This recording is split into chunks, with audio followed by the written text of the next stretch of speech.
lain maka dikembalikan kepada penuntut umum, dan terhadap barang alat bukti surat yang diajukan oleh terdakwa nomor atau penasihat hukum terdakwa, penasihat hukum terdakwa tertulis nomor urut 1 sampai dengan 52 yang untuk lengkapnya dianggap dibacakan sebagai merupakan fotokopi alat bukti surat, maka tetap terlampir dalam berkas perkara. Menimbang bahwa oleh karena terdakwa telah dinyatakan terbukti bersalah dan harus dipidana, maka sesuai dengan ketentuan pasal 222 KUHP terdakwa dibebani membayar biaya perkara.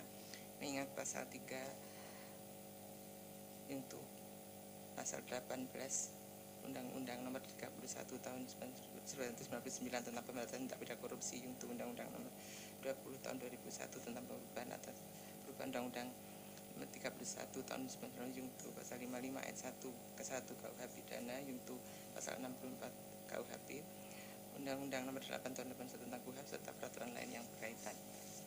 Mengadili 1. Menyatakan terdakwa Kukuh Kertasafari Asti bin Hasanuddin tidak terbukti secara sah dan meyakinkan bersalah melakukan tindak pidana sebagaimana dalam dakwaan primer. 2. Membebaskan terdakwa Kukuh Kertasafari Asti bin Hasanuddin oleh karena itu dari dakwaan primer.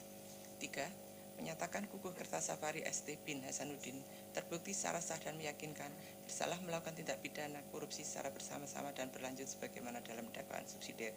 4. Menjatuhkan pidana terhadap terdakwa tersebut dengan pidana penjara selama 2 tahun dan menjatuhkan pidana denda sebesar 100 juta rupiah dengan ketentuan apabila denda tidak dibayar diganti dengan pidana kurungan selama 3 bulan. 5. Menetapkan masa penahanan yang pernah dijalani oleh terdakwa dikurangkan seluruhnya dengan pidana yang dijatuhkan. 6. Menetapkan alat bukti surat dan barang bukti berupa kode huruf A angka 1 sampai dengan 12, B 1 sampai dengan 91, C 1 sampai dengan 2, D 1 sampai dengan 8, E 1 sampai dengan 10, F 1 Romawi sampai dengan Romawi 4, G 1 sampai dengan 9, H 1 sampai dengan 41, dan kode huruf I 1 sampai dengan 41 dikembalikan kepada penuntut umum untuk dipergunakan dalam perkara lain. Alat bukti surat dari terdakwa nomor 1 sampai dengan 52 tetap terlampir dalam berkas perkara. 7. Membebankan biaya perkara kepada terdakwa sebesar Rp10.000. Demikianlah diputuskan dalam rapat permusyawaratan Majelis Hakim Pengadilan Tindak Pidana Korupsi pada Pengadilan Negeri Jakarta Pusat pada hari Jumat tanggal 12 Juli 2013 oleh kami Sudarmawati Ningsih sebagai Hakim Ketua, Antonius Widiantono SH dan Slamet sebagai SH masing-masing sebagai Hakim Anggota.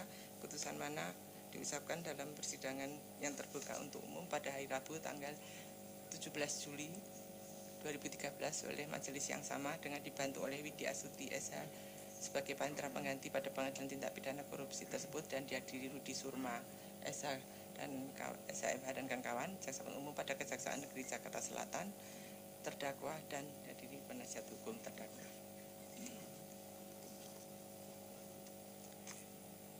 Demikian tadi putusan telah dibacakan oleh majelis, dan atas putusan tersebut saudara terdakwa maupun penuntut umum bisa menerima atau menolak putusan, maupun apabila menolak bisa mengajukan banding dalam waktu yang ditentukan oleh undang-undang dalam 7 hari atau pikir-pikir.